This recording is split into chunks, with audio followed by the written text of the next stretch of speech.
ਦੋਵਾਂ ਨੂੰ मैं सरबजीत सिंह घुमाण फतेह अर्ज करदा हाँ जी। वाहिगुरू जी का खालसा वाहिगुरू जी की फतेह।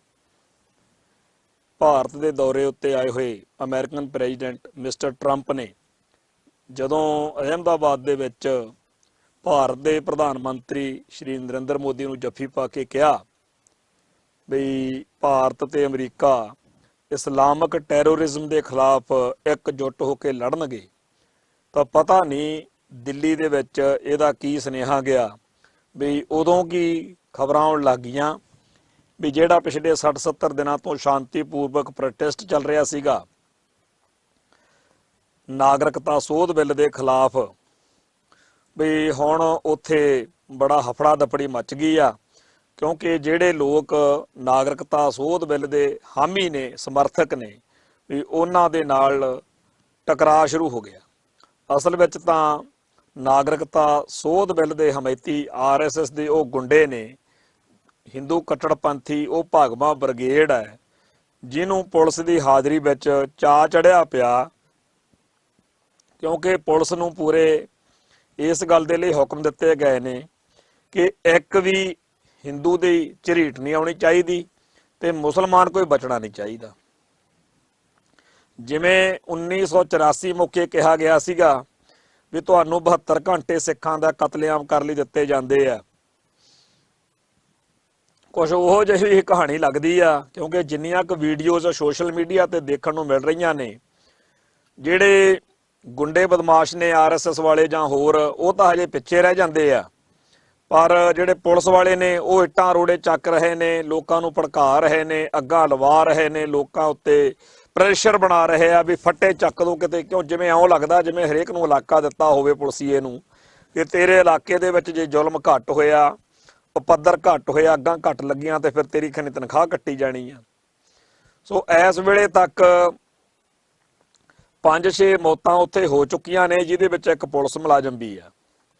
ਤੇ ਜਿਹੜੇ ਉੱਥੇ ਘਰਾਂ ਨੂੰ ਸਾਰੀ ਰਾਤ ਅੱਗਾਂ ਲਾਈਆਂ ਗਈਆਂ ਨੇ, ਜਿਸ ਤਰੀਕੇ ਦੇ ਨਾਲ ਪੈਟਰੋਲ ਪੰਪ ਸਾੜੇ ਜਾ ਰਹੇ ਨੇ। ਹੁਣ ਘਰ ਜਿਹੜਾ ਹੈਗਾ ਇੱਕ ਬੰਦੇ ਨੇ ਜਦੋਂ ਬਣਾਉਣਾ ਹੁੰਦਾ ਉਹਦੀ ਸਾਰੀ ਉਮਰ ਲੱਗ ਜਾਂਦੀ ਆ। ਗਰੀਬ ਲੋਕ, ਕਿਰਤੀ ਲੋਕ, ਭਾਰਤ ਵਰਗੇ ਮੁਲਕ ਦੇ ਵਿੱਚ ਜਿੱਥੇ ਇੱਕ ਪੈਸੇ ਲਈ ਮਰਨਾ ਪੈਂਦਾ, ਉੱਥੇ ਜਿਨ੍ਹਾਂ ਕਿਰਤੀ ਤੇ ਗਰੀਬ ਲੋਕਾਂ ਨੇ ਘਰ ਬਣਾਏ ਉਹਨਾਂ ਨੂੰ ਅੱਗਾਂ ਲਾ ਕੇ ਸਵਾਹ ਕਰ ਦਿੱਤਾ ਗਿਆ। ਵੀਡੀਓਜ਼ ਦੇਖ ਕੇ ਬਾਅਦ ਵਿੱਚ ਜਿਹੜਾ ਲੋਕ ਉੱਥੇ ਰੋਂਦੇ ਕਲਪਦੇ, ਬੱਚੀਆਂ, ਮਾਵਾਂ, ਧੀਆਂ, ਭੈਣਾਂ ਰੋਂਦੀਆਂ ਫਿਰਦੀਆਂ ਦੇਖੀਆਂ ਨੇ, ਮਨ ਬੜਾ ਪਰੇਸ਼ਾਨ ਹੈ ਕਿ ਕਿਸ ਤਰੀਕੇ ਦੇ ਨਾਲ ਇਹਨਾਂ ਲੋਕਾਂ ਉੱਤੇ ਜ਼ੁਲਮ ਹੋ ਰਿਹਾ। ਤੇ ਸੱਚੇ ਪਾਤਸ਼ਾਹ ਦੇ ਸਾਹਮਣੇ ਅਰਦਾਸਾਂ ਬੇਨਤੀਆਂ ਨਿਕਲਦੀਆਂ ਨੇ ਵੀ ਤੈਨੂੰ ਦਰਦ ਨਹੀਂ ਆਇਆ।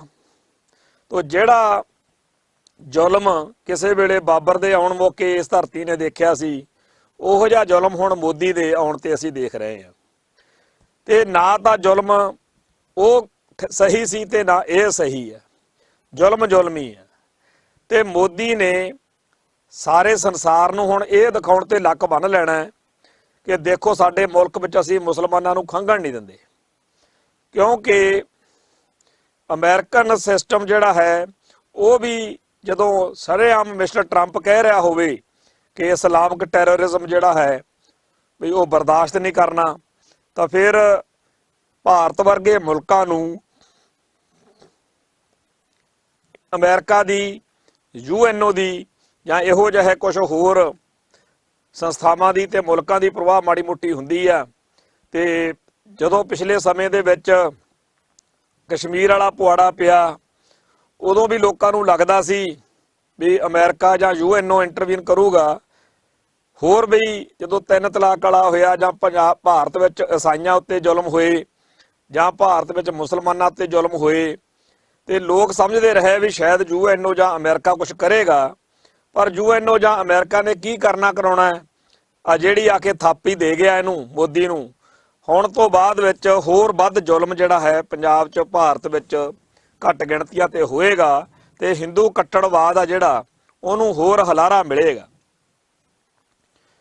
ਦਿੱਲੀ ਦੇ ਵਿੱਚ ਲੋਕਾਂ ਦਾ ਜਿਹੜਾ ਘਾਣ ਹੋ ਰਿਹਾ, ਉਹ ਸਾਰੇ ਉਹ ਨੇ ਜਿਹੜੇ ਨਾਗਰਿਕਤਾ ਸੋਧ ਬਿੱਲ ਦਾ ਵਿਰੋਧ ਕਰ ਰਹੇ ਨੇ। ਅਸਲ ਵਿੱਚ ਕਿਉਂ ਕਹੀਏ ਕਿ ਉਹ ਬਹੁਤੇ ਭਾਰਤੀ ਮੁਸਲਮਾਨ ਨੇ, ਇਹ ਨਹੀਂ ਕਿ ਹੋਰ ਕੋਈ ਹੈ ਹੀ ਨਹੀਂ, ਪਰ ਬਹੁਤੇ ਜ਼ਿਆਦਾ ਭਾਰਤੀ ਮੁਸਲਮਾਨ ਉਹਦਾ ਵਿਰੋਧ ਕਰ ਰਹੇ ਨੇ। ਭਾਰਤੀ ਮੁਸਲਮਾਨਾਂ ਦੇ ਨਾਲ ਸਾਨੂੰ ਇਹ ਵੀ ਚੇਤੇ ਰੱਖਣ ਦੀ ਲੋੜ ਹੈ ਕਿ ਇਹ ਉਹ ਮੁਸਲਮਾਨ ਨਹੀਂ ਹੈਗੇ, ਇਹ ਉਹਨਾਂ ਦੇ ਵਾਰਸ ਨਹੀਂ ਹੈਗੇ ਜਿਹੜੇ ਅਰਬ, ਇਰਾਨ, ਇਰਾਕ ਤੇ ਮੱਕੇ ਮਦੀਨੇ ਵਾਲੀ ਸਾਈਡ ਦੇ ਮੁਸਲਮਾਨ ਨੇ। ਉਹਨਾਂ ਦੇ ਕਬੀਲੇ, ਉਹਨਾਂ ਦੇ DNA, ਉਹਨਾਂ ਦਾ ਸਾਰਾ ਕੁਝ ਭਾਰਤੀ ਮੁਸਲਮਾਨਾਂ ਨਾਲੋਂ ਥੋੜਾ ਜਿਹਾ ਵੱਖਰਾ ਹੈ। ਭਾਰਤੀ ਮੁਸਲਮਾਨ ਅਸਲ ਵਿੱਚ ਉਹਨਾਂ ਮੂਲਵਾਸੀ ਭਾਰਤੀਆਂ ਦੇ ਵਾਰਸ ਨੇ ਜਿਨ੍ਹਾਂ ਨੇ ਬ੍ਰਾਹਮਣਵਾਦ ਦੇ ਜ਼ੁਲਮਾਂ ਤੋਂ ਬਚਣ ਲਈ ਕਿਸੇ ਵੇਲੇ ਜਦੋਂ ਇਸਲਾਮ ਭਾਰਤ ਵਿੱਚ ਦਾਖਲ ਹੋਇਆ, ਮੁਸਲਮਾਨਾਂ ਦਾ ਰਾਜ ਭਾਗ ਆਇਆ, ਉਦੋਂ ਇਹਨਾਂ ਨੇ ਇਸਲਾਮ ਧਾਰਨ ਕੀਤਾ। ਹਕੀਕਤ ਇਹ ਆ ਕਿ ਜਦੋਂ ਆਰੀਅਨ ਨਸਲ, ਜਿਹਨਾਂ ਨੂੰ ਅੱਜ ਬ੍ਰਾਹਮਣ ਕਹਿੰਦੇ ਆ ਜਾਂ ਹਿੰਦੂ ਕਹਿੰਦੇ ਆ, ਜਦੋਂ ਇਹ ਮੱਧ ਏਸ਼ੀਆ ਤੋਂ ਉੱਠ ਕੇ ਇੱਥੇ ਆਏ ਨੇ, ਭਾਰਤ ਦੇ ਅਸਲ ਵਾਸੀਆਂ ਨੂੰ, ਸਿੰਧੂ ਘਾਟੀ ਦੀ ਸਭਿਅਤਾ ਨੂੰ ਤਬਾਹ ਤੇ ਬਰਬਾਦ ਕਰਕੇ ਇੱਥੇ ਵਸਣ ਵਾਲੇ ਸਾਰੇ ਕਬੀਲਿਆਂ ਨੂੰ ਕਾਬੂ ਹੇਠ ਕਰਕੇ ਇਹਨਾਂ ਨੂੰ ਗੁਲਾਮ ਤੇ ਸ਼ੂਦਰ ਬਣਾ ਕੇ ਫਿਰ ਜਦੋਂ ਮਨੂ ਸਿਮਰਤੀ ਨੇ ਵਰਣ ਵੰਡ ਕੀਤੀ ਆ, ਜਾਤਾਂ ਬਣਾਈਆਂ ਨੇ, ਉਦੋਂ ਅੱਡ-ਅੱਡ ਜਾਤਾਂ ਬਣਾ ਕੇ ਅੱਡ-ਅੱਡ ਕਿੱਤੇ ਨਿਸ਼ਚਿਤ ਕਰ ਦਿੱਤੇ ਗਏ ਕਿ ਜਿਹੜਾ ਕ੍ਰਿਸ਼ੀ ਦਾ ਕੰਮ, ਖੇਤੀ ਦਾ ਕੰਮ ਕਰਦਾ ਉਹ ਕਿਸਾਨ ਹੋ ਗਿਆ, ਜਿਹੜਾ ਲੋਹੇ ਦਾ ਕੰਮ ਕਰਦਾ ਲੋਹਾਰ ਹੋ ਗਿਆ, ਤੇ ਇਦਾਂ ਸਾਰੀਆਂ ਜਾਤਾਂ ਵੰਡ ਦਿੱਤੀਆਂ ਗਈਆਂ। ਇਹ ਸਾਰੀਆਂ ਜਾਤਾਂ ਨੂੰ ਲੁੱਟ ਖਸੁੱਟ ਕਰਕੇ ਆਪਦਾ ਮੌਜਾਂ ਮਾਣਨ ਦਾ ਸਾਧਨ ਜਿਹੜਾ ਬ੍ਰਾਹਮਣਵਾਦ ਨੇ ਬਣਾਇਆ, ਉਹ ਐਡਾ ਘਿਨਾਉਣਾ, ਇੰਨਾ ਘਟੀਆ ਤੇ ਨੀਚ ਕਿਸਮ ਦਾ ਪ੍ਰਬੰਧ ਹੈ ਕਿ ਜਿੰਨੀ ਲਾਹਣਤ ਪਾਈ ਜਾਵੇ ਉਨੀ ਥੋੜੀ ਹੈ।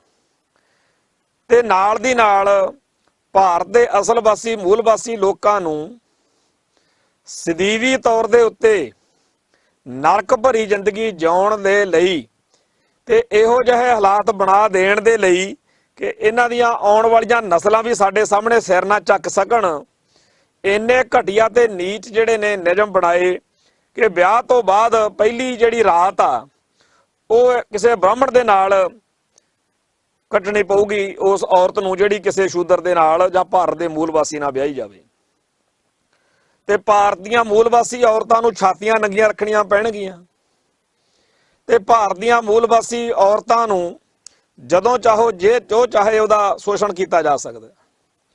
ਤੇ ਹੋਰ ਬੜੇ ਭੈੜੇ ਤੇ ਮਾੜੇ ਜਿਹੜੇ ਨਿਯਮ ਸੀ ਉਹ ਬ੍ਰਾਹਮਣਵਾਦੀਆਂ ਨੇ ਬਣਾਏ। ਉਹਨਾਂ ਨਿਯਮਾਂ ਨੂੰ ਇਹ ਕਹਿ ਕੇ ਲੋਕਾਂ ਤੇ ਥੋਪਿਆ ਕਿ ਜੀ ਇਹ ਸਾਰਾ ਕੁਝ ਤਾਂ ਰੱਬ ਦੀ ਮਰਜ਼ੀ ਆ, ਰੱਬ ਦਾ ਹੁਕਮ ਆ, ਇਲਾਹੀ ਹੁਕਮ ਆ। ਹੁਣ ਭਾਰਤੀ ਲੋਕ, ਜਦੋਂ ਬੰਦਾ ਇੰਨੀ ਔਖੀ ਸਥਿਤੀ 'ਚ ਹੋਵੇ ਫਿਰ ਕੋਈ ਨਾ ਕੋਈ ਰਾਹ ਲੱਭਦਾ। ਤੋ ਜਿਹਨੇ ਵੀ ਉਹਨੂੰ ਇਸ ਗੱਲ ਚੋਂ ਮੁਕਤੀ ਦਿਵਾਉਣ ਦਾ ਗੱਲ ਕਹੀ ਤਾਂ ਭਾਰਤ ਦੇ ਅਸਲ ਵਾਸੀ ਉਧਰ ਨੂੰ ਭੱਜੇ। ਬੋਧੀ ਵਿਚਾਰਧਾਰਾ ਨੇ ਜਦੋਂ ਨਾਸਤਿਕਤਾ ਵਾਲੀ ਵਿਚਾਰਧਾਰਾ ਆਈ ਤਾਂ ਇਹ ਕਹਿੰਦੇ ਅਸੀਂ ਇਹੋ ਜਿਹੇ ਰੱਬ ਤੋਂ ਲੈਣਾ ਕੀ ਆ ਜਿਹੜਾ ਸਾਡੇ ਨਾਲ ਕੁੱਤੇ ਖਾਣੀ ਕਰਾਉਂਦਾ, ਸਾਡੇ ਤੇ ਜ਼ੁਲਮ ਕਰਾਉਂਦਾ, ਸਾਡੇ ਤੇ ਜ਼ਬਰ ਕਰਵਾਉਂਦਾ, ਸਾਨੂੰ ਜਲੀਲ ਕਰਦਾ, ਸਾਡੇ ਸ਼ੋਸ਼ਣ ਦਾ ਹਾਮੀ ਹੈ। ਵੱਡੀ ਗਿਣਤੀ ਵਿੱਚ ਲੋਕ ਉਦੋਂ ਬੋਧੀ ਬਣ ਗਏ। ਤੇ ਜੇਕਰ ਹੋਰ ਕੋਈ ਨਵੀਂ ਧਿਰ ਆਈ, ਚਾਹੇ ਭਗਤ ਸਾਹਿਬਾਨ ਆਏ, ਇੱਥੋਂ ਤੱਕ ਕਿ ਬਥੇਰੇ ਮੁਸਲਮਾਨ ਵੀ ਬਣੇ ਦਲਿਤ ਭਾਰਤ ਦੇ ਅਸਲ ਵਾਸੀ ਲੋਕ, ਤੇ ਬਥੇਰੇ ਸਿੱਖ ਵੀ ਬਣੇ, ਬਥੇਰੇ ਈਸਾਈ ਵੀ ਬਣੇ।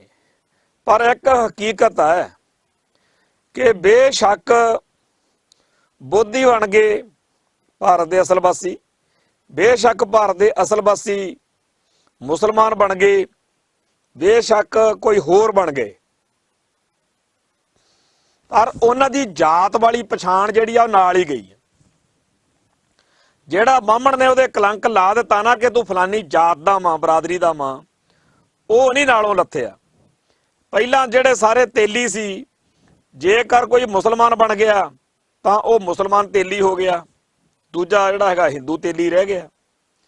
ਜੇਕਰ ਕੋਈ ਨਾਈ ਸੀ ਤਾਂ ਜੇ ਉਹ ਮੁਸਲਮਾਨ ਬਣ ਗਿਆ ਤਾਂ ਉਹ ਮੁਸਲਮਾਨ ਨਾਈ ਬਣ ਗਿਆ, ਤੇ ਜਿਹੜਾ ਦੂਜਾ ਸੀਗਾ ਉਹ ਹਿੰਦੂ ਨਾਈ ਬਣ ਗਿਆ। ਏਦਾਂ ਸਮਾਜ ਦੇ ਵਿੱਚ ਹਿੰਦੂ ਨਾਈ, ਮੁਸਲਮਾਨ ਨਾਈ, ਮੁਸਲਮਾਨ ਘੁਮਿਆਰ ਤੇ ਹਿੰਦੂ ਘੁਮਿਆਰ, ਹਰ ਜਾਤ ਜਿਹੜੀ ਆ ਉਹ ਧਰਮ ਦੇ ਆਧਾਰ ਤੇ ਵੀ ਵੰਡੀ ਗਈ।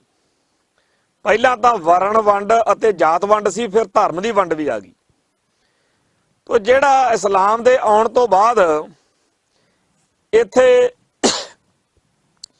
ਇੱਕ ਨਵਾਂ ਫਲਸਫਾ ਉਜਾਗਰ ਹੋਇਆ, ਉਹ ਸੀ ਸਿੱਖੀਜ਼ਮ ਦਾ।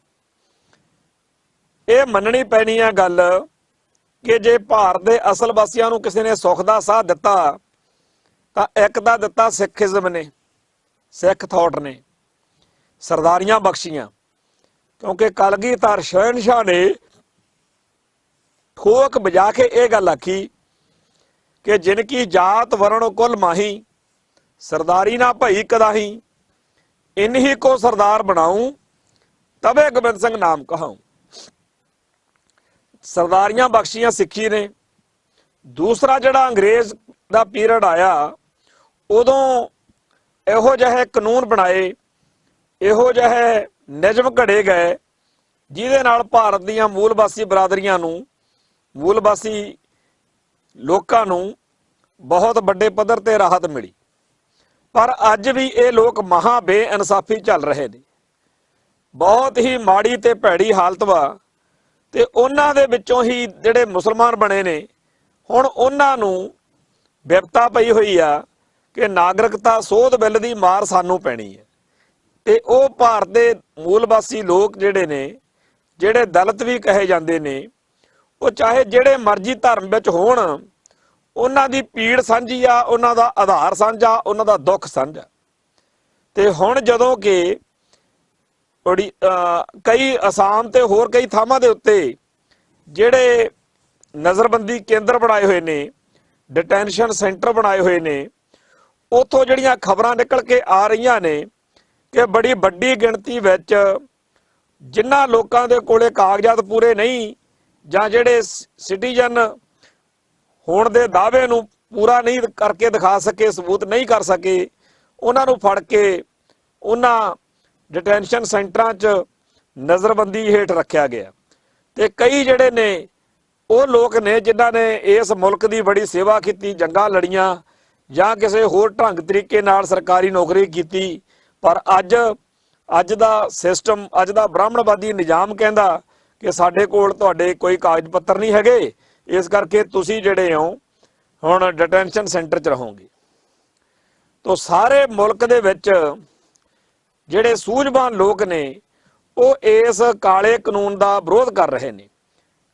ਕੱਲਾ ਨਾਗਰਿਕਤਾ ਸੋਧ ਬਿੱਲ ਨਹੀਂ, ਇੱਕ ਲੰਬੀ ਲੜੀ ਕਾਨੂੰਨਾਂ ਦੀ ਬਣਾਈ ਆ, ਜਿਹਦਾ ਕੁੱਲ ਮਿਲਾ ਕੇ ਰਿਜ਼ਲਟ ਇਹ ਨਿਕਲਣਾ ਕਿ ਭਾਰਤ ਦੇ ਵਿੱਚ ਮੂਲਵਾਸੀ ਉਹ ਲੋਕ ਜਿਹੜੇ ਈਸਾਈ ਬਣੇ ਹੋਏ ਨੇ, ਦਲਿਤ ਬਣੇ ਹੋਏ ਨੇ, ਜਾਂ ਮੁਸਲਮਾਨ ਬਣੇ ਹੋਏ ਨੇ, ਜਾਂ ਕੁਝ ਹੋਰ ਨੇ, ਉਹਨਾਂ ਸਾਰਿਆਂ ਦੇ ਉੱਤੇ ਕਹਿਰ ਝੁੱਲਣਾ। ਤੇ ਨਾਲ ਦੀ ਨਾਲ ਦੂਜਿਆਂ ਨਾਲ ਲੱਗਦਿਆਂ ਰਾਜਾਂ ਚੋਂ, ਮੁਲਕਾਂ ਤੋਂ ਬਹੁਤ ਸਾਰੇ ਲੋਕ ਜਿਹੜੇ ਉੱਥੇ ਕਹਿੰਦੇ ਆ ਵੀ ਸਾਡੇ ਤੇ ਜ਼ੁਲਮ ਹੋ ਰਿਹਾ, ਉਹਨਾਂ ਨੂੰ ਭਾਰਤ ਵਿੱਚ ਲਿਆ ਕੇ ਵਸਾਉਣਾ। ਜਾਣੀ ਕਿ ਆਪਦੇ ਕੰਮ ਦੇ ਜਿਹੜੇ ਬੰਦੇ ਸਮਝਦੇ ਆ, ਭਾਗਮਾ ਬ੍ਰਿਗੇਡ ਵਾਲੇ, ਉਹਨਾਂ ਨੂੰ ਤਾਂ ਬਾਹਰੋਂ ਲੈ ਕੇ ਆਉਣਾ, ਤੇ ਜਿਹੜੇ ਭਾਰਤੀ ਮੁਸਲਮਾਨ ਨੇ ਜਾਂ ਭਾਰਤੀ ਹੋਰ ਲੋਕ ਨੇ ਜਿਨ੍ਹਾਂ ਦਾ ਪਿਛੋਕੜ ਭਾਰਤੀ ਅਸਲ ਵਾਸੀਆਂ ਨਾਲ ਜੁੜਦਾ, ਉਹਨਾਂ ਨੂੰ ਧੱਕ ਕੇ ਖੂੰਜੇ ਲਾਉਣਾ। ਹੁਣ ਇਹ ਸਾਰਾ ਜਿਹੜਾ ਕੁਝ ਵਾਪਰ ਰਿਹਾ, ਜਿਹੜੀਆਂ ਅੱਗਾਂ ਲੱਗ ਰਹੀਆਂ ਨੇ, ਕਤਲੋਗਾਰਦ ਦਾ ਮਾਹੌਲ ਬਣਾਇਆ ਜਾ ਰਿਹਾ, ਇਹ ਸਾਰੇ ਦਾ ਸਾਰਾ ਕੁਝ ਉਸ ਕਤਲੇਆਮ ਲਈ ਆ, ਉਸ ਸਿਸਟਮ ਨੂੰ ਪੈਦਾ ਕਰ ਲਈ ਆ ਜਿਹਦੇ ਤਹਿਤ ਭਾਰਤ ਵਿੱਚ ਹਿੰਦੂਤਵਾ ਦਾ ਬੋਲਬਾਲਾ ਹੋਰ ਵਧੇ। ਇੱਕ ਵਾਰ ਲੱਗਦਾ ਵਧੂਗਾ ਵੀ, ਇੱਕ ਵਾਰ ਲੱਗਦਾ ਕਿ ਇੱਥੇ ਬੜੀ ਹੇਠਲੀ ਉੱਤੇ ਆਏਗੀ, ਪਰ ਇਹ ਮੁਸ਼ਕਲ ਆ ਕਿ ਜਿਹੜੇ ਐਡੇ ਜ਼ੁਲਮਾਂ ਦੇ ਨਾਲ, ਐਡੇ ਜ਼ਬਰ ਦੇ ਨਾਲ ਲੋਕਾਂ ਨੂੰ ਦਬਾਉਣ ਤੇ ਆਪ ਸੁੱਖ ਦੀ ਨੀਂਦ ਸੌਂ ਜਾਣ। ਰਿਐਕਸ਼ਨ ਪੱਕਾ ਆਏਗਾ ਤੇ ਰਿਐਕਸ਼ਨ ਉਹ ਝੱਲਣਾ ਵੀ ਪਏਗਾ। ਸੋ ਜਿਸ ਤਰੀਕੇ ਦੇ ਨਾਲ ਦਿੱਲੀ ਦੇ ਵਿੱਚ ਕੱਲ ਤੋਂ ਲੋਕਾਂ ਉੱਤੇ ਜ਼ੁਲਮ ਹੋ ਰਹੇ ਨੇ, ਜ਼ਬਰ ਹੋ ਰਿਹਾ, ਉਹ ਬੜੀ ਭੈੜੀ ਤੇ ਮਾੜੀ ਹਾਲਤ ਵਾ। ਨਿੱਕੀਆਂ ਮਾਸੂਮ ਬੱਚੀਆਂ ਦਾ ਰੋਣ ਦੇਖਿਆ ਨਹੀਂ ਜਾ ਰਿਹਾ। ਬੱਚੇ ਜਿਹੜੇ ਨੇ ਲੈ ਕੇ ਮਾਵਾਂ ਭੱਜੀਆਂ ਫਿਰਦੀਆਂ ਨੇ ਤੇ ਅੱਗਾਂ ਲੱਗ ਰਹੀਆਂ ਨੇ, ਤੇ ਸਰਕਾਰ ਜਿਹੜੀ ਆ ਪੁਲਿਸ ਨੂੰ ਪੂਰੀਆਂ ਹਦਾਇਤਾਂ ਦੇ ਕੇ ਮੈਦਾਨ ਵਿੱਚ ਉਤਾਰ ਚੁੱਕੀ ਆ, ਤੇ ਖਾਕੀ ਵਰਦੀ ਪਾ ਕੇ ਹਜ਼ਾਰਾਂ ਦੀ ਭੀੜ ਜਿਹੜੀ ਆ ਰਾਤ ਨੂੰ ਸੜਕਾਂ ਉੱਤੇ ਅੱਗਾਂ ਲਾਉਂਦੀ ਫਿਰਦੀ ਆ, ਮਾਰ ਧਾੜ ਕਰਦੀ ਫਿਰਦੀ ਆ। ਤੇ ਅਜੇ ਤਾਂ ਘੱਟ ਹੋਇਆ ਨੁਕਸਾਨ, ਪਰ ਲੱਗਦਾ ਇਹੀ ਆ ਕਿ ਜਿਸ ਹਿਸਾਬ ਦੇ ਨਾਲ ਇਹ ਗੱਲ ਗੜਬੜ ਵਾਲੇ ਪਾਸੇ ਨੂੰ ਵੱਧ ਰਹੀ ਆ, ਨੁਕਸਾਨ ਬੜਾ ਜ਼ਿਆਦਾ ਹੋ ਸਕਦਾ। ਭਾਰਤ ਵਿੱਚ ਜਿਹੜਾ ਦਿੱਲੀ ਆ ਉਹ ਮੁਲਕ ਦੀ ਰਾਜਧਾਨੀ ਆ। ਉੱਥੇ ਹਾਈ ਕੋਰਟ ਵੀ ਆ, ਸੁਪਰੀਮ ਕੋਰਟ ਵੀ ਆ, ਰਾਸ਼ਟਰਪਤੀ ਵੀ ਆ, ਪ੍ਰਧਾਨ ਮੰਤਰੀ ਵੀ ਆ, ਸਰਕਾਰ ਸਾਰੀ ਉੱਥੇ ਆ। ਪਰ ਕੋਈ ਨਹੀਂ ਬੋਲਿਆ ਤੇ ਬਸ 144 ਲਾਤੀ ਆ ਜੀ, ਫਲਾਨਾ ਕਰਤਾ ਜੀ।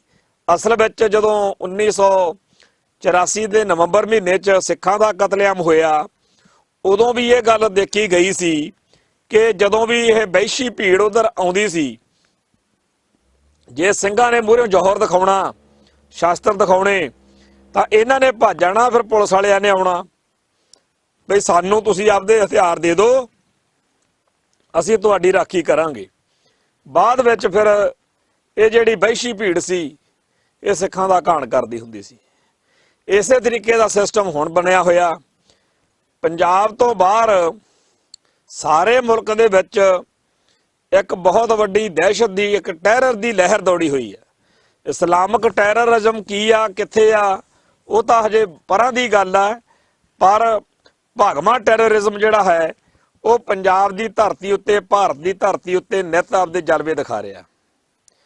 ਇਸ ਭਗਵੇਂ ਅੱਤਵਾਦ ਦੇ ਖਿਲਾਫ ਲੜਨਾ, ਇਸ ਭਗਵੇਂ ਅੱਤਵਾਦ ਦਾ ਮੂੰਹ ਤੋੜਵਾਂ ਜਵਾਬ ਦੇਣਾ, ਉਹ ਸਾਰੇ ਮਨੁੱਖਤਾ ਦਾ ਫਰਜ਼ ਵਾ। ਕਿਉਂਕਿ ਇਹ ਲੋਕ ਉਸ ਬ੍ਰਾਹਮਣਵਾਦ ਨੂੰ ਸਿੱਖਾਂ ਦੇ ਵਿੱਚ ਤੇ ਭਾਰਤ ਵਿੱਚ ਥੋਪਣਾ ਚਾਹੁੰਦੇ ਆ, ਜਿਹੜਾ ਇੱਕ ਬੇਹੱਦ ਹੀ ਭੈੜੀਆਂ, ਗਲਤ ਤੇ ਪਛੜੀਆਂ ਹੋਈਆਂ ਗੱਲਾਂ ਵਾਲਾ। ਜੋ ਕੁਝ ਮਨੂ ਸਿਮਰਤੀ ਤੇ ਹੋਰਨਾਂ ਗ੍ਰੰਥਾਂ 'ਚ ਲਿਖਿਆ ਹੋਇਆ, ਉਹ ਪੜ੍ਹ ਕੇ ਸ਼ਰਮ ਆਉਂਦੀ ਆ ਕਿ ਕੀ ਕੁਝ ਇਹ ਲੋਕ ਪਿਛਲੇ ਸਮੇਂ 'ਚ ਕਰਦੇ ਰਹੇ ਆ। ਤੇ ਅੱਗੇ ਜੇ ਉਹਨਾਂ ਤੋਂ ਸੇਧ ਲੈ ਕੇ ਸਾਰੇ ਉਹ ਕਾਨੂੰਨ ਬਣਾਤੇ, ਕਿਉਂਕਿ ਅਸੀਂ ਦੇਖ ਰਹੇ ਹਾਂ ਕਿ ਕੋਈ ਆ ਕੇ ਕਹਿ ਦਿੰਦਾ ਗਾਂ ਦਾ ਮੂਤ ਪੀ ਲਓ, ਦੂਜਾ ਕਹਿੰਦਾ ਗਾਂ ਦੇ ਗੋਹੇ ਨਾ ਨਹਾ ਲਓ, ਤੀਜਾ ਕਹਿੰਦਾ ਗੋਹਾ ਖਾ ਹੀ ਲਓ। ਸੋ ਜਿਹੜੇ ਲੋਕ ਇਹੋ ਜਿਹੀਆਂ ਗਰਕੀਆਂ ਹੋਈਆਂ ਗੱਲਾਂ ਕਰਨ, ਤੇ ਜਾਂ ਫਲਾਨੇ ਨੇ ਜੀ ਗਾਂ ਦਾ ਮੀਟ ਕਿਉਂ ਖਾਧਾ, ਫਲਾਨਾ ਜੀ ਆਹ ਨਹੀਂ ਖਾ ਸਕਦਾ, ਫਲਾਨਾ ਉਹ ਨਹੀਂ ਪਹਿਨ ਸਕਦਾ। ਸੋ ਲੋਕਾਂ ਦੇ ਉੱਤੇ ਜ਼ੁਲਮ ਕਰਨ ਦੇ ਲਈ, ਲੋਕਾਂ ਦੇ ਉੱਤੇ ਟੈਰਰ ਫੈਲਾਉਣ ਦੇ ਲਈ ਜੋ ਕੁਝ ਪਿਛਲੇ ਸਮੇਂ ਦੇ ਵਿੱਚ ਅਸੀਂ ਦੇਖ ਚੁੱਕੇ ਹਾਂ, ਉਹਦੇ ਨਾਲੋਂ ਜ਼ਿਆਦਾ ਹੁਣ ਮਾੜਾ ਵਾਪਰਨ ਦੇ ਆਸਾਰ ਨੇ। ਨਰਿੰਦਰ ਮੋਦੀ ਦਾ ਰਾਜ ਹੁਣ ਦੂਜੀ ਟਰਮ ਜਿਹੜੀ ਅਜੇ ਉਹਨੂੰ ਸਾਲ ਪੂਰਾ ਨਹੀਂ ਹੋਇਆ, ਪਰ 4 ਸਾਲ ਅਜੇ ਪਏ ਨੇ, ਤੇ 4 ਸਾਲ ਦੇ ਵਿੱਚ ਪਤਾ ਨਹੀਂ ਕੀ ਕੁਝ ਦੇਖਣਾ ਪੈ ਜਾਣਾ। ਤੇ ਇੱਥੇ ਇਹ ਗੱਲ ਕਰਨੀ ਬੜੀ ਜ਼ਰੂਰੀ ਬਣਦੀ ਆ ਕਿ ਇਹ ਜਿਹੜਾ ਅੱਜ ਮਾਰਦੇ ਆ ਵੀ ਅਸੀਂ ਬੜੇ ਬੜੇ ਬਲਵਾਨ ਆ ਤੇ ਬੜੇ ਯੋਧੇ ਆ, ਉਹ ਜਿਹੜੀ ਗੱਲ ਓਵੈਸੀ ਕਹਿੰਦਾ ਹੁੰਦਾ ਵੀ ਇਹ ਪੁਲਿਸ ਦੀ ਹਾਜ਼ਰੀ 'ਚ ਹੀ ਬੱਬਰ ਸ਼ੇਰ ਆ, ਗੱਲ ਇਹ ਪੱਕੀ ਆ। ਕਿਉਂਕਿ ਜਦੋਂ ਪੁਲਿਸ ਦੀ ਪ੍ਰੋਟੈਕਸ਼ਨ ਹੁੰਦੀ ਆ, ਉਹਨਾਂ ਟਾਈਮ ਹੀ ਇਹ ਲੋਕਾਂ ਤੇ ਜ਼ੁਲਮ ਕਰਦੇ ਆ। ਸਾਡੇ ਇੱਥੇ ਅੰਮ੍ਰਿਤਸਰ ਦੇ ਵਿੱਚ ਤਾਂ ਪੁਲਿਸ ਦੀ ਹਾਜ਼ਰੀ ਦੇ ਵਿੱਚ ਵੀ ਨਹੀਂ ਇਹਨਾਂ ਦੀਆਂ ਲੱਤਾਂ ਨੇ ਭਾਰ ਚੱਲਿਆ। ਆ 2-3 ਸਾਲ ਹੋ ਗਏ, ਇੱਥੇ 6 ਜੂਨ ਵਾਲੇ ਦਿਨ ਕਹਿੰਦੇ ਸੰਤ ਗਿਆਨੀ ਜਰਨੈਲ ਸਿੰਘ ਜੀ ਖਾਲਸਾ ਭਿੰਡਰਾਂ ਵਾਲਿਆਂ ਦਾ ਪੁਤਲਾ ਫੂਕਾਂਗੇ, ਤੇ ਉਸ ਪਾਸੇ ਸਿੱਖ ਨੌਜਵਾਨ ਵੀ ਗਏ। ਤੇ ਜਦੋਂ ਇਹਨਾਂ ਨੇ ਅੱਗ ਲਾਉਣੀ ਚਾਹੀ ਉਹ ਨਕਲੀ ਇਹ ਪੁਤਲਾ ਬਣਾ ਕੇ, ਤਾਂ ਛਾਲ ਮਾਰ ਕੇ ਇੱਕ ਛੀਂਟਕਾ ਜਿਹਾ ਲੰਮਾ ਲੰਝਾ ਨੌਜਵਾਨ ਭਾਈ ਭੁਪਿੰਦਰ ਸਿੰਘ ਜਦੋਂ ਮੈਦਾਨ ਦੇ ਵਿੱਚ ਕੁੱਦਿਆ, ਉਹਦੇ ਸ਼੍ਰੀ ਸਾਹਿਬ ਦੀ ਲਿਸ਼ਕ ਨੂੰ ਦੇਖ ਕੇ ਅੱਜ ਤੱਕ ਦੁਨੀਆ ਹੱਸਦੀ ਆ। ਉਹ ਸੋਸ਼ਲ ਮੀਡੀਆ ਤੇ ਅੱਜ ਵੀ ਵੀਡੀਓ ਘੁੰਮਦੀ ਆ ਕਿ ਇਹ 2-250 ਸੀ, ਪਰ 2-250 ਬੰਦਾ 2 ਸਕਿੰਟ ਤੋਂ ਵੀ ਘੱਟ ਸਮੇਂ 'ਚ ਗਾਇਬ ਕਿੱਧਰ ਹੋ ਗਿਆ, ਇਹ ਅੱਜ ਤੱਕ ਨਹੀਂ ਪਤਾ ਲੱਗ ਸਕਿਆ। ਕੋਈ ਦੁਨੀਆ ਦੀ ਸਾਇੰਸ, ਕੋਈ ਚਮਤਕਾਰੀ ਸ਼ਕਤੀ ਇਹ ਨਹੀਂ ਦੱਸ ਸਕਦੀ ਵੀ ਇਹ ਭਾਣਾ ਵਾਪਰਿਆ ਕਿਵੇਂ। ਪਰ 1 ਸਕਿੰਟ ਵਿੱਚ ਉਹ ਬੰਦੇ ਸੀਗੇ ਤੇ ਅਗਲੇ ਸਕਿੰਟ 'ਚ ਉਹ ਬੰਦੇ ਹੈ ਨਹੀਂ। ਇਹ ਗੱਲ ਇੱਕ ਕਮਾਲ ਦੀ ਵਾਪਰੀ ਹੈ। ਸੋ ਪੰਜਾਬ ਦੇ ਵਿੱਚ ਹੁਣ ਸੂਰੀ ਵਰਗੇ ਬੰਦੇ ਪਿਸਤੌਲਾਂ ਚੱਕ ਕੇ ਹਿੰਦੂ ਕੱਟੜਵਾਦ ਨੂੰ ਸ਼ਹਿ ਦੇਣ ਦੇ ਯਤਨ ਕਰ ਰਹੇ ਨੇ, ਤੇ ਸਿੱਖ ਨੌਜਵਾਨਾਂ ਦੇ ਉੱਤੇ ਜਿਹੜੇ ਅਣਖ ਗੈਰਤ ਵਾਲੇ ਨੇ ਉਹਨਾਂ ਉੱਤੇ ਅਟੈਕ ਕਰਾਉਣ ਦੇ ਲਈ, ਉਹਨਾਂ ਨੂੰ ਥਾਣਿਆਂ ਕਚਹਿਰੀਆਂ 'ਚ ਜਲੀਲ ਕਰਵਾਉਣ ਦੇ ਲਈ ਇਹ ਲੋਕ ਕਿਸੇ ਵੀ ਹੱਦ ਤੱਕ ਜਾਣ ਨੂੰ ਤਿਆਰ ਨੇ। ਸੋ ਜਿਹੜਾ ਪੰਜਾਬ ਆ, ਇੱਥੇ ਤਾਂ ਅਜੇ ਇਹਨਾਂ ਦੀ ਦਾਲ ਨਹੀਂ ਗਲਦੀ, ਪਰ ਪੰਜਾਬ ਤੋਂ ਬਾਹਰ ਖਾਸ ਤੌਰ ਤੇ ਮੁਸਲਮਾਨਾਂ ਦੇ ਉੱਤੇ ਜ਼ੁਲਮ ਕਰਾਉਣ ਦੇ ਲਈ ਇਹਨਾਂ ਨੇ ਹਰ ਹਰਬਾ ਵਰਤਣਾ ਹੈ। ਤੇ ਸਾਨੂੰ ਇਹ ਵੀ ਗੱਲ ਕਰਨ ਦੀ ਲੋੜ ਹੈ ਕਿ ਪਿਛਲੇ ਦਿਨਾਂ ਦੇ ਵਿੱਚ ਬੜੀ ਵੱਡੀ ਗਿਣਤੀ ਵਿੱਚ ਮੁਸਲਮਾਨ ਭਾਈਚਾਰੇ ਦੇ ਨੁਮਾਇੰਦੇ ਅਕਾਲ ਤਖਤ ਸਾਹਿਬ ਤੇ ਪਹੁੰਚੇ ਸੀ ਤੇ ਉਹਨਾਂ ਨੇ ਬੇਨਤੀ ਕੀਤੀ ਸੀ ਕਿ ਖਾਲਸਾ ਪੰਥ ਸਾਡੀ ਬਾਹ ਫੜੇ, ਕਿਉਂਕਿ ਸਾਡੇ ਧਰਮ ਦਾ ਸਿਧਾਂਤ ਹੈ ਕਿ ਜਿਹੜਾ ਸ਼ਰਨ ਆਉਂਦਾ ਹੈ ਉਹਨੂੰ ਕੰਠ ਲਾਇਆ ਜਾਂਦਾ, ਉਹਨੂੰ ਗਲ ਨਾ ਲਾਇਆ ਜਾਂਦਾ। ਤੇ ਜਿਵੇਂ ਕਿਸੇ ਵੇਲੇ ਕਸ਼ਮੀਰੀ ਪੰਡਤ 9ਵੇਂ ਪਾਤਸ਼ਾਹ ਦੇ ਦਰਬਾਰ ਵਿੱਚ ਹਾਜ਼ਰੀਆਂ ਭਰ ਕੇ ਇੱਥੇ ਉਹਨਾਂ ਨੇ ਬੇਨਤੀ ਕੀਤੀ ਸੀ ਕਿ ਸਾਡਾ ਧਰਮ ਖਤਰੇ 'ਚ ਆ, ਤੇ ਉਦੋਂ ਦਸ਼ਮੇਸ਼ ਪਾਤਸ਼ਾਹ ਬਾਲ ਅਵਸਥਾ ਸੀ, 9 ਸਾਲ ਦੀ ਉਮਰ ਸੀ, ਉਹਨਾਂ ਬਚਨ ਕਰ ਦਿੱਤਾ ਸੀ। ਤੇ ਇਸ ਤਰੀਕੇ ਦਾ ਇਤਿਹਾਸ ਇੱਕ ਬਣਿਆ ਕਿ ਅੱਜ ਦੁਨੀਆ ਭਰ ਦੇ ਵਿੱਚ ਉਹਦੀ ਸਿਫਤ ਹੁੰਦੀ ਆ ਕਿ ਕਿਸੇ ਇਹੋ ਜਿਹੇ ਵਿਚਾਰ ਲਈ ਜਾਨ ਵਾਰ ਦੇਣੀ ਜਿਸ ਵਿਚਾਰ ਨੂੰ ਤੁਸੀਂ ਮੰਨਦੇ ਹੋਵੋ। ਇਹ ਤਾਂ ਫੇਰ ਕੁਝ ਗੱਲ ਸਮਝ ਲੱਗਦੀ ਆ, ਪਰ ਜਿਹੜੀ ਗੱਲ ਨੂੰ ਤੁਸੀਂ ਮੰਨਦੇ ਹੀ ਨਾ ਹੋਵੋ ਉਹਦੇ ਲਈ ਸ਼ਹਾਦਤ ਦੇਣੀ, ਕਿਉਂਕਿ ਗੁਰੂ ਘਰ ਨੇ ਕਦੇ ਤਿਲਕ ਜਨੇਊ ਦੀ ਵਕਾਲਤ ਨਹੀਂ ਕੀਤੀ, ਪਰ ਜਦੋਂ ਜ਼ੁਲਮ ਦੇ ਨਾਲ ਤਿਲਕ ਜਨੇਊ ਲਾਉਣ ਦੀ ਗੱਲ ਆਈ ਤਾਂ 9ਵੇਂ ਪਾਤਸ਼ਾਹ ਨੇ ਸ਼ਹਾਦਤ ਵੀ ਦਿੱਤੀ ਹੈ। ਸੋ ਅੱਜ ਉਹੋ ਜਿਹਾ ਹੀ ਜ਼ੁਲਮ ਜਿਹੜਾ ਕਸ਼ਮੀਰੀ ਪੰਡਤਾਂ ਤੇ ਹੁੰਦਾ ਸੀ, ਉਦੋਂ 9ਵੇਂ ਪਾਤਸ਼ਾਹ ਨੇ ਸ਼ਹਾਦਤ ਦਿੱਤੀ। ਤੇ ਅੱਜ ਭਾਰਤ ਦਾ ਮੁਸਲਮਾਨ ਉਹੀ ਪੀੜ, ਉਹੀ ਦਰਦ, ਉਹੀ ਸੰਤਾਪ ਝੱਲਦਾ ਹੋਇਆ ਗੁਰੂ ਘਰ 'ਚ ਹਾਜ਼ਰ ਹੋਇਆ। ਸੋ ਸਿੱਖਾਂ ਦਾ ਇਹ ਫਰਜ਼ ਬਣਦਾ ਕਿ ਇਸ ਮੌਕੇ ਸਹੀ ਨੂੰ ਸਹੀ ਤੇ ਗਲਤ ਨੂੰ ਗਲਤ ਕਿਹਾ ਜਾਵੇ। ਇੱਥੇ ਸਾਡੇ ਸਾਹਮਣੇ ਸਾਹਿਬੇ ਕਮਾਲ ਗੁਰੂ ਗੋਬਿੰਦ ਸਿੰਘ ਜੀ ਨਾਮੀ ਇੱਕ ਕਿਤਾਬ ਆ, ਜਿਹੜੀ ਦੌਲਤ ਰਾਏ ਦੀਆਂ ਨਜ਼ਰਾਂ ਵਿੱਚ ਸਾਹਿਬੇ ਕਮਾਲ ਗੁਰੂ ਗੋਬਿੰਦ ਸਿੰਘ ਜੀ ਜਿਹੜੀ ਲਾਲਾ ਦੌਲਤ ਰਾਏ ਨੇ ਲਿਖੀ ਆ, ਉਹਦੇ ਵਿੱਚ ਇਹ ਦੱਸਿਆ ਗਿਆ, ਜਿਹੜੀ ਗੱਲ ਆਪਾਂ ਨੂੰ ਸਮਝਣ ਦੀ ਲੋੜ ਹੈ ਕਿ ਇਹ ਜਿਹੜੇ ਹਿੰਦੂ ਨੇ ਇਹ ਕੱਟੜਪੰਥੀ ਹਿੰਦੂ ਕਿਉਂ ਮੁਸਲਮਾਨਾਂ ਦੇ ਦੁਆਲੇ ਹੋਏ ਨੇ। ਅਸਲੀਅਤ ਵਿੱਚ ਪਿਛਲੀਆਂ ਸਦੀਆਂ ਵਿੱਚ ਜਦੋਂ ਵੀ ਮੁਸਲਮਾਨਾਂ ਨੇ ਭਾਰਤੀਆਂ ਉੱਤੇ ਹਮਲੇ ਕੀਤੇ, ਉਦੋਂ ਸਿੱਖਾਂ ਨੇ ਤਾਂ ਨਾਲ ਦੀ ਨਾਲ ਹੀ ਲੇਖਾ ਨਿਬੇੜ ਲਿਆ। ਜੇ ਮੱਸੇ ਰੰਗੜ ਨੇ ਕਰਤੂਤ ਕੀਤੀ ਤਾਂ ਸਿੱਖਾਂ ਨੇ ਨਾਲ ਦੀ ਨਾਲ ਨਿਬੇੜਤਾ।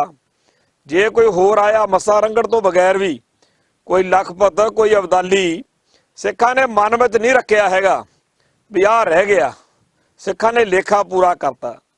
ਹੁਣ ਇਸ ਕਰਕੇ ਸਿੱਖਾਂ ਦੀ ਮਾਨਸਿਕਤਾ ਤਾਂ ਹੋਰ ਤਰੀਕੇ ਦੀ ਆ, ਪਰ ਹਿੰਦੂਇਜ਼ਮ ਨੂੰ ਬੜੀ ਤਕਲੀਫ ਆ ਕਿ ਅਸੀਂ ਬੇਸ਼ੱਕ ਰਾਜਗੱਦੀਆਂ ਤੇ ਬੈਠ ਗਏ, ਬੇਸ਼ੱਕ ਅਸੀਂ ਮੋਦੀ ਨੂੰ ਪ੍ਰਧਾਨ ਮੰਤਰੀ ਬਣਾ ਲਿਆ, ਬੇਸ਼ੱਕ ਬੜੀਆਂ ਵੱਡੀਆਂ ਅਸੀਂ ਗੱਲਾਂ ਕਰਦੇ ਆ, ਪਰ ਅਸੀਂ ਇਹਨਾਂ ਮੁਸਲਮਾਨਾਂ ਦੇ ਸਾਹਮਣੇ ਸਿਰ ਚੱਕਣ ਜੋਗੇ ਨਹੀਂ ਹੈਗੇ, ਕਿਉਂਕਿ ਇਹਨਾਂ ਮੁਸਲਮਾਨਾਂ ਨੇ ਸਾਡੇ ਉੱਤੇ ਪਿਛਲੇ ਸਮਿਆਂ ਦੇ ਵਿੱਚ ਜੋ ਕੁਝ ਕੀਤਾ, ਉਹ ਜਦੋਂ ਆਰੀਆ ਸਮਾਜੀ ਜਾਂ ਹੋਰ ਹਿੰਦੂ ਪ੍ਰਚਾਰਕ ਸੁਣਾਉਂਦੇ ਆ ਉਦੋਂ ਫਿਰ ਸ਼ਰਮ ਆਉਂਦੀ ਹੈ ਇਹਨਾਂ ਨੂੰ।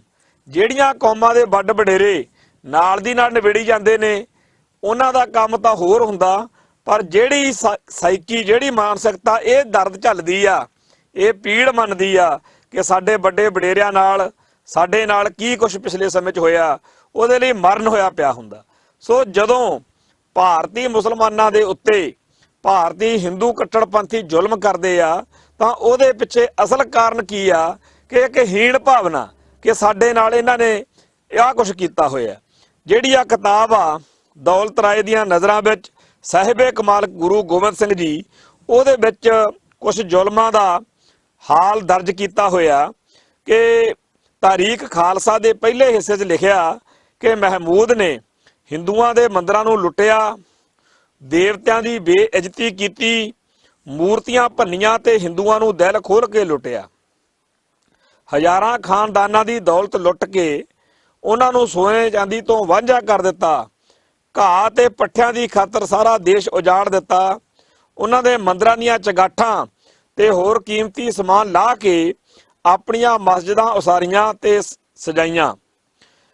ਮੂਰਤੀਆਂ ਦੇ ਟੋਟੇ ਕਰਕੇ ਮਸਜਿਦਾਂ ਦੇ ਪਾਏਦਾਨ ਬਣਾਏ, ਜਿੱਥੇ ਇਸਲਾਮ ਵਾਲੇ ਆਪਣੀਆਂ ਜੁੱਤੀਆਂ ਲਾਹ ਕੇ ਮਸਜਿਦਾਂ ਵਿੱਚ ਦਾਖਲ ਹੁੰਦੇ ਸੀ। ਲੱਖਾਂ ਤੀਵੀਆਂ ਤੇ ਮਰਦਾਂ ਨੂੰ ਕਤਲ ਕੀਤਾ।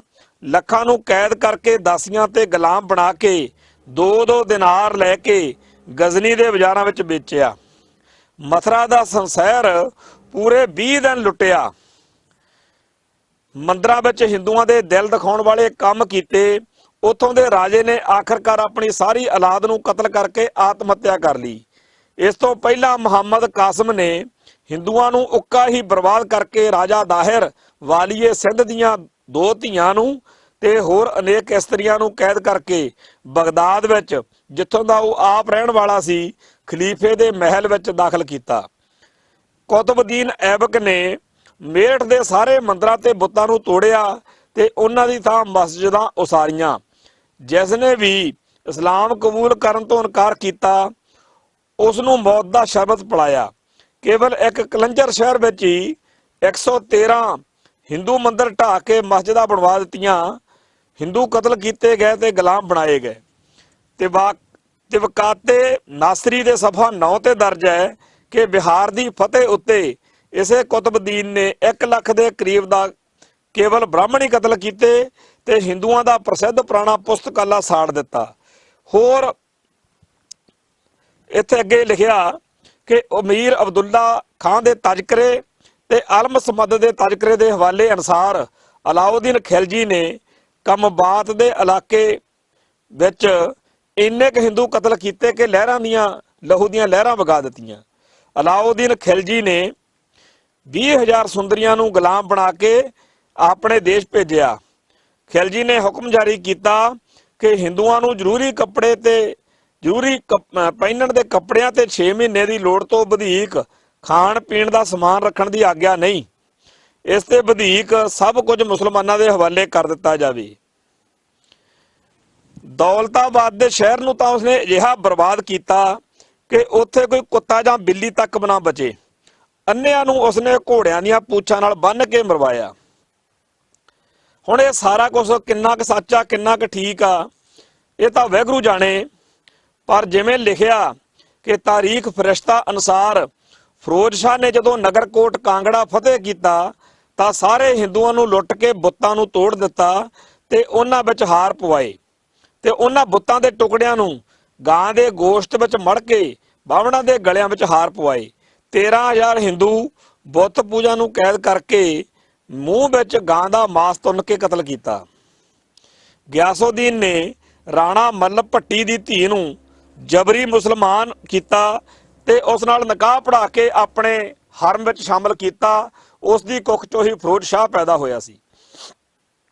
ਇਸੇ ਬਾਦਸ਼ਾਹ ਦੇ ਕਹਿਰ ਤੋਂ ਬਚਣ ਲਈ ਜੈਸਲਮੇਰ ਵਿੱਚ 8,000 ਤੇ ਬਠਿੰਡੇ ਵਿੱਚ 24,000 ਇਸਤਰੀਆਂ ਆਪਣੀ ਪੱਤ ਬਚਾਉਣ ਲਈ ਜਿਉਂਦੀਆਂ ਸੜ ਮਰੀਆਂ। ਤੈਮੂਰ ਨੇ ਦਿਆਲਪੁਰ ਦੇ 5,000, ਅਯੋਧਿਆ ਦੇ 14,000 ਤੇ ਬਨਾਰਸ ਦੇ 20,000 ਬੁੱਤ ਪੂਜ ਹਿੰਦੂ ਤੇ ਬ੍ਰਾਹਮਣਾਂ ਨੂੰ ਕਤਲ ਕੀਤਾ। ਉਹਨਾਂ ਦੇ ਬਾਲ ਬੱਚੇ ਤੇ ਜਨਾਨੀਆਂ ਨੂੰ ਗੁਲਾਮ ਬਣਾ ਕੇ ਆਪਣੇ ਫੌਜੀਆਂ ਵਿੱਚ ਵੰਡ ਦਿੱਤਾ।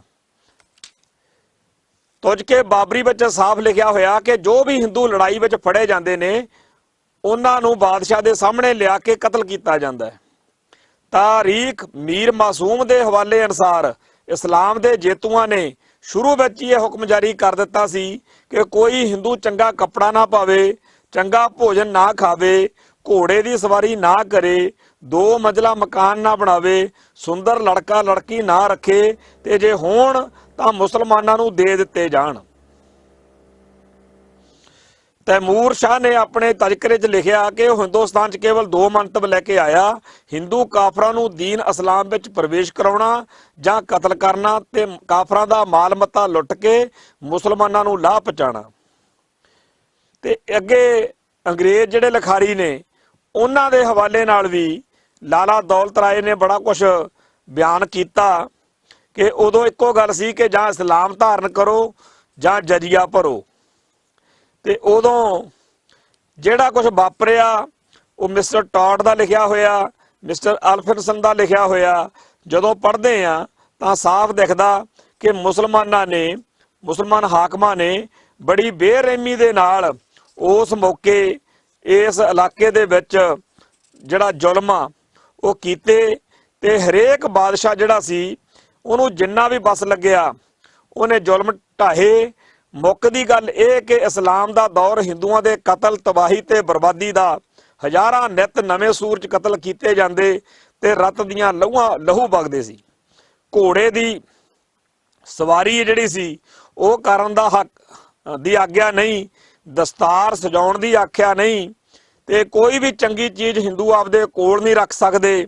ਇੱਥੋਂ ਤੱਕ ਕਿ ਸੁਨੱਖੀ ਤੇ ਸੋਹਣੀ ਸੰਤਾਨ ਨੂੰ ਵੀ ਉਹਨਾਂ ਨੂੰ ਭੇਂਟ ਕਰਨਾ ਪੈਂਦਾ ਸੀ। ਜੇ ਕਿਸੇ ਹਿੰਦੂ ਦਾ ਵਧੀਆ ਮਕਾਨ, ਵਧੀਆ ਬਾਗ ਹੁੰਦਾ ਤੇ ਮੁਸਲਮਾਨਾਂ ਦੇ ਕੋਈ ਚੀਜ਼ ਪਸੰਦ ਆ ਜਾਂਦੀ ਸੀ, ਕਹਿੰਦੇ ਉਹ ਖੋਹ ਕੇ ਜਾਂ ਆਪਦੇ ਕਬਜ਼ੇ 'ਚ ਲੈ ਲੈਂਦੇ ਸੀ। ਜੇ ਕਿਸੇ ਦੀ ਇਸਤਰੀ ਜਾਂ ਧੀ ਸੁੰਦਰ ਹੁੰਦੀ ਸੀ, ਉਸ ਉੱਤੇ ਫੌਜ ਚਾੜ ਕੇ ਜੋਰੀ ਖੋਹ ਲਿਆਉਂਦੇ ਸੀ। ਤੇ ਇਸ ਤਰੀਕੇ ਦੀਆਂ ਗੱਲਾਂ ਬਾਤਾਂ, ਬਈ ਜੇ ਕਿਤੇ ਬਾਹਮਣ ਸ਼ਤਰੰਜ ਬਹੁਤ ਚੰਗੀ ਖੇਡਦਾ ਸੀ ਤਾਂ ਉਹਨੂੰ ਬੁਲਾ ਕੇ ਕਿਹਾ ਵੀ ਚੱਲ ਭਾਈ ਮੁਸਲਮਾਨ ਬਣ ਜਾ। ਤੇ ਇਦਾਂ ਦੀਆਂ ਗੱਲਾਂ ਸਾਰੀਆਂ ਜਦੋਂ ਪੜ੍ਹਦੇ ਆ ਤਾਂ ਇਹ ਸਾਫ਼ ਪਤਾ ਲੱਗਦਾ ਕਿ ਜਿਹੜੇ ਮੁਸਲਮਾਨ ਜੇਤੂ ਜਾਂ ਬਾਦਸ਼ਾਹੀ ਜਿਹੜੇ ਉਸ ਮੌਕੇ ਇੱਥੇ ਆਏ, ਉਹਨਾਂ ਨੇ ਬੜਾ ਕੁਝ ਕੀਤਾ। ਤੇ ਉਹਨਾਂ ਦੇ ਇਹਨਾਂ ਜ਼ੁਲਮਾਂ ਤੋਂ ਆਮ ਭਾਰਤੀ ਬੜਾ ਖੁਸ਼ ਸੀ, ਆਮ ਭਾਰਤੀ ਮੂਲ ਵਾਸੀ, ਕਿਉਂਕਿ ਇਹਨਾਂ ਜ਼ੁਲਮਾਂ ਦੇ ਸਾਹਮਣੇ ਉਹ ਦੇਖ ਰਿਹਾ ਸੀ ਕਿ ਜਿਨ੍ਹਾਂ ਦੇ ਉੱਤੇ ਅੱਜ ਛਿੱਤਰ ਫਿਰ ਰਿਹਾ ਨਾ ਇਸਲਾਮ ਵਾਲਿਆਂ ਦਾ, ਮੁਸਲਮਾਨਾਂ ਦਾ, ਇਹਨਾਂ ਨੇ ਸਾਡੇ ਨਾਲ ਇਹ ਤੋਂ ਵੀ ਮਾੜੀ ਕੀਤੀ ਹੈ। ਔਰ ਇਹ ਗੱਲ ਇਤਿਹਾਸ ਵਿੱਚ ਸੂਰਜ ਵਾਂਗੂ ਰੋਸ਼ਨੀ ਹੈ ਕਿ ਜਿੰਨਾ ਜ਼ੁਲਮ ਇਸਲਾਮਕ ਹਮਲਾਵਰਾਂ ਨੇ, ਧਾੜਵੀਆਂ ਨੇ ਹਿੰਦੂ ਤਵੀਆਂ ਤੇ ਕੀਤਾ, ਹਿੰਦੂ ਤਵੀਆਂ ਨੇ ਉਹਨਾਂ ਹੀ ਜ਼ੁਲਮ ਭਾਰਤ ਦੇ ਅਸਲ ਵਾਸੀਆਂ ਤੇ ਕੀਤਾ, ਉਹਦੇ ਨਾਲੋਂ ਜ਼ਿਆਦਾ ਕੀਤਾ। ਤੋ ਇਸ ਕਰਕੇ ਉਹ ਸਾਰੇ ਦੇ ਸਾਰੇ ਭਾਰਤ ਦੇ ਅਸਲ ਵਾਸੀ ਲੋਕ ਜਿਹੜੇ ਬ੍ਰਾਹਮਣਵਾਦ ਦੇ ਸਤਾਏ ਹੋਏ ਸੀ, ਉਹਨਾਂ ਨੇ ਫਿਰ ਇਹ ਦੇਖ ਕੇ ਕਿ ਇਹ ਜਿਹੜੇ ਸਾਨੂੰ ਹੁਣ ਤੱਕ ਦੁਖੀ ਕਰਦੇ ਆਏ ਨੇ, ਇਹ ਜਿਹੜੇ ਬ੍ਰਾਹਮਣਵਾਦੀ ਨੇ, ਇਹਨਾਂ ਨੂੰ ਛੱਡ ਕੇ ਅਸੀਂ ਕਿਉਂ ਨਾ ਮੁਸਲਮਾਨ ਬਣ ਜਾਈਏ। ਸੋ ਜਿਹੜੇ ਭਾਰਤੀ ਮੁਸਲਮਾਨਾਂ ਨੂੰ ਅੱਜ ਚੁਣ ਚੁਣ ਕੇ ਗਿਣ ਗਿਣ ਕੇ ਬਦਲੇ ਲਏ ਜਾ ਰਹੇ ਨੇ, ਇਹ ਉਹ ਮੁਸਲਮਾਨਾਂ ਦੇ ਵਾਰਸ ਨੇ। ਤੇ ਇੱਕ ਗੱਲ ਇਹ ਵੀ ਚੇਤੇ ਰੱਖਣ ਦੀ ਲੋੜ ਆ ਕਿ ਇਹਨਾਂ ਵਿੱਚੋਂ ਉਹਨਾਂ ਦੇ ਵਾਰਸ ਕੋਈ ਵਿਰਲੇ ਹੋਣਗੇ ਜਿਨ੍ਹਾਂ ਨੇ ਅਸਲ ਵਿੱਚ ਬ੍ਰਾਹਮਣਵਾਦੀਆਂ ਦੇ, ਹਿੰਦੂ ਤਵੀਆਂ ਦੇ ਨਗੰਦੇ ਕਸੇ ਸੀ ਪਿਛਲੀਆਂ ਸਦੀਆਂ 'ਚ। ਅਸਲ ਵਿੱਚ ਜਿਨ੍ਹਾਂ ਤੇ ਜ਼ੁਲਮ ਹੋ ਰਿਹਾ ਉਹ ਭਾਰਤ ਦੇ ਅਸਲ ਵਾਸੀ ਲੋਕ ਨੇ। ਸੋ ਭਾਰਤ ਦੇ ਦਲਿਤਾਂ ਨੂੰ, ਭਾਰਤ ਦੇ ਅਸਲ ਵਾਸੀ ਲੋਕਾਂ ਨੂੰ, ਭਾਰਤ ਦੇ ਹੋਰ ਜਿਹੜੇ ਦਲਿਤ, ਈਸਾਈ, ਸਿੱਖ ਜਾਂ ਜੋ ਵੀ ਕੁਛ ਮਰਜ਼ੀ ਬਣੇ ਹੋਏ ਨੇਗੇ, ਇਹਨਾਂ ਸਾਰਿਆਂ ਨੂੰ ਇਸ ਨਸਲਕੁਸ਼ੀ ਦੇ ਖਿਲਾਫ, ਇਸ ਕਤਲੋਗਾਰਤ ਦੇ ਖਿਲਾਫ, ਇਸ ਬਦਮਾਸ਼ੀ ਦੇ ਖਿਲਾਫ ਨਿੱਤਰਨਾ ਚਾਹੀਦਾ। ਬੜੀ ਚੰਗੀ ਗੱਲ ਕੀਤੀ ਆ ਜਿਹੜੇ ਮੁਸਲਮਾਨ ਭਾਈਚਾਰੇ ਵਾਲੇ ਅਕਾਲ ਤਖਤ ਸਾਹਿਬ ਤੇ ਪੇਸ਼ ਹੋਣ ਆਏ ਨੇ, ਅਕਾਲ ਤਖਤ ਸਾਹਿਬ ਤੇ ਸਹਾਇਤਾ ਮੰਗੀ ਆ। ਪਰ ਹੁਣ ਵਕਤ ਆ ਚੁੱਕਿਆ ਕਿ ਅਕਾਲ ਤਖਤ ਸਾਹਿਬ ਦੇ ਉੱਤੇ ਸਿੱਖ ਸੰਗਤਾਂ ਦੀ ਇੱਕ ਬੜੀ ਭਾਰੀ ਇਕੱਤਰਤਾ ਸੱਦ ਕੇ ਉੱਥੇ ਡਿਸੀਜਨ ਲਿਆ ਜਾਵੇ ਕਿ ਜਿਹੜੇ ਘਰ ਲੁੱਟੇ ਪੁੱਟੇ ਗਏ ਨੇ, ਜਿਨ੍ਹਾਂ ਦੇ ਪਰਿਵਾਰ ਦੇ ਮੈਂਬਰ ਮਾਰੇ ਗਏ ਨੇ, ਸਰਕਾਰ ਕੁਛ ਕਰੇ ਚਾਹੇ ਨਾ ਕਰੇ, ਪਰ ਅਸੀਂ ਇਹਨਾਂ ਦੀ ਬਾਹ ਫੜਾਂਗੇ ਤੇ ਅਸੀਂ ਇਹਨਾਂ ਦਾ ਸਾਥ ਸਹਿਯੋਗ ਦੇਵਾਂਗੇ। ਸੋ ਬੜੀ ਵੱਡੀ ਸਮੇਂ ਦੀ ਲੋੜ ਹੈ। ਤੇ ਇੱਥੇ ਇਹ ਗੱਲ ਚੇਤੇ ਰੱਖਣ ਦੀ ਲੋੜ ਆ ਕਿ ਜਦੋਂ ਸਿੱਧੂ ਘਾਟੀ ਦੀ ਸਭਿਅਤਾ ਦੀ ਤਬਾਹੀ ਕੀਤੀ ਗਈ ਆ, ਉਸ ਵੇਲੇ ਹਿੰਦੂ ਕੱਟੜਪੰਥੀਆਂ ਨੇ ਅੱਗਾਂ ਲਾਈਆਂ ਸੀ। ਜਦੋਂ ਅੱਗਾਂ ਲਾਉਂਦੇ ਆ, ਘਰ-ਬਾਰ ਸਾੜ ਦਿੰਦੇ ਆ, ਕਬੀਲਿਆਂ ਨੂੰ ਸਾੜ ਫੂਕ ਕੇ ਸਵਾਹ ਕਰ ਦਿੰਦੇ ਆ। ਉਹੀ ਰਵਾਇਤ ਜਿਹੜੀ ਆ ਉਹ ਅਸੀਂ ਅੱਜ ਤੱਕ ਦੇਖ ਰਹੇ ਆ। ਬ੍ਰਾਹਮਣਵਾਦੀ ਜੇਕਰ ਨਵੰਬਰ 1984 ਆਇਆ ਤਾਂ ਸਿੱਖਾਂ ਦੇ ਗਲਾਂ 'ਚ ਟਾਇਰ ਪਾ ਕੇ ਅੱਗ ਨੂੰ ਲਾਏ ਗਏ, ਟਾਇਰ ਨੂੰ ਅੱਗ ਲਾ ਕੇ ਗਲ 'ਚ ਪਾਏ ਗਏ। ਜੇਕਰ 2015 ਆਇਆ ਤਾਂ ਥਾਂ ਥਾਂ ਦੇ ਉੱਤੇ ਸਾਹਿਬ ਗੁਰੂ ਗ੍ਰੰਥ ਸਾਹਿਬ ਜੀ ਦੇ ਸਰੂਪਾਂ ਦੀਆਂ ਬੇਅਦਬੀਆਂ ਹੋਈਆਂ। ਤੇ ਜੇਕਰ ਹੁਣ ਦਿੱਲੀ ਵਿੱਚ ਵਾ ਤਾਂ ਸਾਰੀ ਦਿੱਲੀ ਦੇ ਵਿੱਚ ਮੁਸਲਮਾਨ ਭਾਈਚਾਰੇ ਦੇ ਘਰਾਂ ਨੂੰ, ਮਕਾਨਾਂ ਨੂੰ ਅੱਗਾਂ ਲਾਈਆਂ ਗਈਆਂ। ਅੱਗ ਦੇ ਪੁਜਾਰੀ ਨੇ ਅੱਗ ਨਾਲ ਹੀ ਨਫ਼ਰਤ ਤੇ ਬੈਰ ਕੱਢਦੇ ਆ। ਬਹੁਤ ਜ਼ਿਆਦਾ ਭੈੜੀ ਤੇ ਮਾੜੀ ਹਾਲਤ ਵਾ ਦੁਨੀਆ ਭਰ ਦੇ ਲੋਕਾਂ ਦੇ ਸਾਹਮਣੇ। ਭਾਰਤ ਦੇ ਇਹ ਲੋਕ ਜਿਨ੍ਹਾਂ ਦੇ ਘਰ ਕਾਟ ਤਬਾਹ ਕਰ ਦਿੱਤੇ ਗਏ ਕਿਉਂਕਿ ਉਹ ਨਾਗਰਿਕਤਾ ਸੋਧ ਬਿੱਲ ਦਾ ਵਿਰੋਧ ਕਰਦੇ ਸੀ। ਇੱਕ ਪਾਸੇ ਭਾਰਤ ਦੀ ਸੁਪਰੀਮ ਕੋਰਟ ਕਹਿੰਦੀ ਆ ਕਿ ਮੁਲਕ ਦੇ ਕਾਨੂੰਨਾਂ ਦਾ ਵਿਰੋਧ ਕਰਨਾ ਸ਼ਾਂਤੀਪੂਰਵਕ ਤਰੀਕੇ ਨਾਲ ਕੋਈ ਗੁਨਾਹ ਨਹੀਂ, ਪਰ ਦੂਜੇ ਪਾਸੇ ਇਸੇ ਮੁਲਕ ਦੇ ਅੰਦਰ ਉਹਨਾਂ ਮੁਸਲਮਾਨਾਂ ਨੂੰ ਧਮਕੀਆਂ ਤੇ ਦਬਕੇ ਮਾਰ ਕੇ ਕਿਹਾ ਜਾ ਰਿਹਾ ਕਿ ਛੇਤੀ ਤੋਂ ਛੇਤੀ ਇਹ ਜਿਹੜਾ ਸ਼ਾਹੀਨ ਬਾਗ ਆ, ਇਹ ਜੀ ਪ੍ਰੋਟੈਸਟ ਵਾ, ਇਹ ਬੰਦ ਕਰੋ। ਸੋ ਜਿਸ ਤਰੀਕੇ ਦੇ ਜ਼ੁਲਮ ਇਹਨਾਂ ਦਿਨਾਂ 'ਚ ਹੋ ਰਹੇ ਨੇ, ਉਹਨਾਂ ਦੇ ਸਨਮੁਖ ਇਹੀ ਕਹਿਣਾ ਬਣਦਾ ਕਿ ਸਿੱਖਾਂ ਨੂੰ ਆਪਦੇ ਵੱਲੋਂ ਕੋਈ ਕਸਰ ਨਹੀਂ ਛੱਡਣੀ ਚਾਹੀਦੀ, ਕਿਉਂਕਿ ਜਦੋਂ ਸਿੱਖਾਂ ਉੱਤੇ ਜ਼ੁਲਮ ਹੋਇਆ ਸੀ ਉਦੋਂ ਜੇਕਰ ਮੁਸਲਮਾਨ ਬੋਲੇ ਹੁੰਦੇ ਤਾਂ ਅੱਜ ਆਹ ਹਾਲ ਨਹੀਂ ਸੀ ਹੋਣਾ। ਪਰ ਹੁਣ ਚਲੋ ਇਹ ਹੁਣ ਤਾਨੇ ਮਿਹਣੇ ਮਾਰਨ ਦਾ ਵੇਲਾ ਨਹੀਂ, ਹੁਣ ਵੇਲਾ ਇਸੇ ਗੱਲ ਦਾ ਕਿ ਸਮਾਂ ਸੰਭਾਲਿਆ ਜਾਵੇ ਤਾਂ ਭਾਰਤ ਦੇ ਮੁਸਲਮਾਨਾਂ ਦੇ ਉੱਤੇ ਜਿਹੜੇ ਜ਼ੁਲਮ ਹੋ ਰਹੇ ਨੇ, ਗੁਰਦੁਆਰਾ ਬੰਗਲਾ ਸਾਹਿਬ, ਗੁਰਦੁਆਰਾ ਸੀਸਗੰਜ ਸਾਹਿਬ, ਰਕਾਬਗੰਜ ਸਾਹਿਬ ਤੇ ਹੋਰਨਾਂ ਗੁਰਧਾਮਾਂ ਦੇ ਵਿੱਚ ਉਹਨਾਂ ਸਾਰੇ ਲੋਕਾਂ ਨੂੰ ਸ਼ੈਲਟਰ ਦਿੱਤੀ ਜਾਵੇ, ਉਹਨਾਂ ਦੇ ਕੱਪੜੇ ਲੀੜੇ ਦਾ, ਖਾਣ ਪੀਣ ਦਾ, ਰਹਿਣ ਦਾ ਪ੍ਰਬੰਧ ਕੀਤਾ ਜਾਵੇ, ਤਾਂ ਕਿ ਜਿਹੜੇ ਮੁਸਲਮਾਨ ਮੁਲਕਾਂ ਦੇ ਵਿੱਚ ਸਿੱਖ ਭਾਈਚਾਰੇ ਦੇ ਲੋਕ ਗਏ ਹੋਏ ਨੇ, ਉਹਨਾਂ ਨੂੰ ਉੱਥੇ ਸ਼ਾਬਾਸ਼ੇ ਮਿਲੇ ਕਿ ਤੁਹਾਡੇ ਭਾਈਚਾਰੇ ਨੇ ਭਾਰਤ ਵਿੱਚ ਸਾਡੇ ਬੰਦਿਆਂ ਦੀ ਖੈਰ ਸੁੱਖ ਲਈ ਹੈ।